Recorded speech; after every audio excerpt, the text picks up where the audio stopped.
បាទសួស្តីដល់ពុកម៉ែបងប្អូនទាំងអស់គ្នាបាទយើងវិលត្រឡប់មកជួបខ្ញុំម្ដងទៀតเป็นការធ្វើនៅដំណុយឆ្នោតយូរនៅថ្ងៃទី30ខែ5ឆ្នាំ2025មកចែកជូនដល់ពុកម៉ែបងប្អូនទាំងអស់គ្នាហើយមកខ្ញុំអាននៅដំណុយថ្ងៃទី30មកចែកជូនពុកម៉ែបងប្អូនទាំងអស់គ្នាបាទយើងទៅមើលលទ្ធផលរបស់យើងកាលពីម្សិលមិញវេលាម៉ោង4ក៏ដូចជាម៉ោង9:30នាទីទាំងអស់គ្នាជាមុនសិនបាទហើយតម្រុយរបស់យើងគឺយើងចូលបានមួយគ្រាប់ទៀតបាទនៅថ្ងៃទី29នោះម្សិលមិញពុកម៉ែបងប្អូនទាំងអស់គ្នាបាទគឺយើងចូល93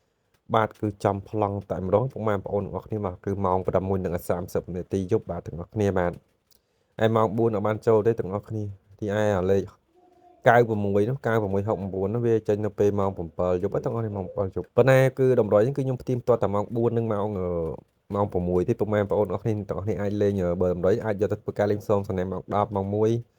ម៉ោង6និងម៉ោង7បានទាំងអស់គ្នាគ្រាន់តែខ្ញុំធ្វើការផ្ទៀងផ្ទាត់គឺខ្ញុំផ្ទៀងផ្ទាត់តែម៉ោង4នេះទាំងអស់គ្នាម៉ោង4និងម៉ោង6កុំឲ្យវែងពេកអញ្ចឹងទាំងអស់គ្នាបាទឥឡូវយើងទៅមើលនៅតម្រុយថ្ងៃទី30ខែ5ឆ្នាំ2025ទាំងអស់គ្នាផងដែរហើយអ្នកក្នុងឆាតអសើមិញក៏អត់បានចូលដែរអធិស្ឋានទាំងអស់គ្នាបាទទាំងម៉ោង4និងម៉ោង6ឲ្យ69ម៉ោង4និងម៉ោង6ដល់ទៅចេញម៉ោង7ទាំងអស់គ្នា69នោះមកចេញចំត្រង់ល្អបងប្អូនបាទស្ដាយមកគាត់ទៅចេញខុសម៉ោងបងប្អូននេះបាទអញ្ចឹងសម្រាប់ពុកម៉ែបងប្អូនដែលថ្មីឲ្យមើលតាម Channel YouTube បាទកុំភ្លេចចុចពាក្យថា Subscribe ចុចជីវហើយដាក់រូបកណ្ដឹងម្នាក់មួយហើយ Comment លេខ168និងចុចសញ្ញាមេដៃបាទដាក់ឡើងលើម្នាក់មួយផងពុកម៉ែបងប្អូនទាំងអស់គ្នាដើម្បីទទួលបាននៅតម្រុយល្អៗពីខ្ញុំបានអាចរៀងរាល់ថ្ងៃផងដែរបាទអញ្ចឹងសម្រាប់នៅថ្ងៃទី30ខែ5ឆ្នាំ2025យ៉ាងនេះគឺខ្ញុំមានចំនួន2ខ្ទង់សម្រាប់ឲ្យទាំងអស់គ្នាធ្វើការលេងអបសងសណាទាំងអស់គ្នាផងដែរអញ្ចឹងគឺមានខ្ទង់60ក៏ដូចជាខ្ទង់7ទាំងអស់គ្នាបាទលេខទៅថ្ងៃហ្នឹងគឺលេខពិសេសមែនតើណាពុកម៉ែបងប្អូនទាំងអស់គ្នាបាទ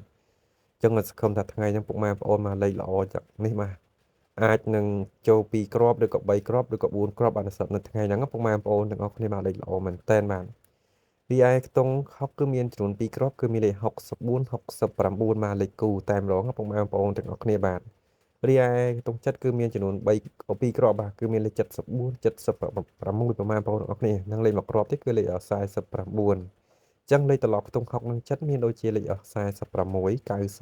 96 47 67 94នោះពុកម៉ែបងប្អូននេះបាទចំពោះលេខតូច12លេខទីថ្ងៃហ្នឹងគឺខ្ញុំឆ្លាញ់មែនតើណាពុកម៉ែបងប្អូនទាំងអស់នេះមកទាំងម៉ោង4និងម៉ោង6បាទលេខហ្នឹង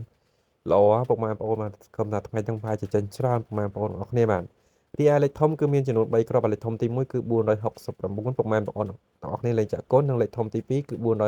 467លេងគុណលេខគ្នាលេខធំមកចុងក្រោយគឺ679ពុកម៉ែបងប្អូនទាំងអស់គ្នាអាចយកធ្វើការលេងសងសំណាងបានបាទហើយក្នុងឆាតនៅថ្ងៃស្អែកអត់មានទេបាទថ្ងៃទី30អត់មានទេពុកម៉ែបងប្អូនអស់លេងតាមតម្រុយមកលេខក្នុងតម្រុយល្អមែនតើណាពុកម៉ែបងប្អូនជូនពរឲ្យទាំងអស់គ្នាផងដែរបាទ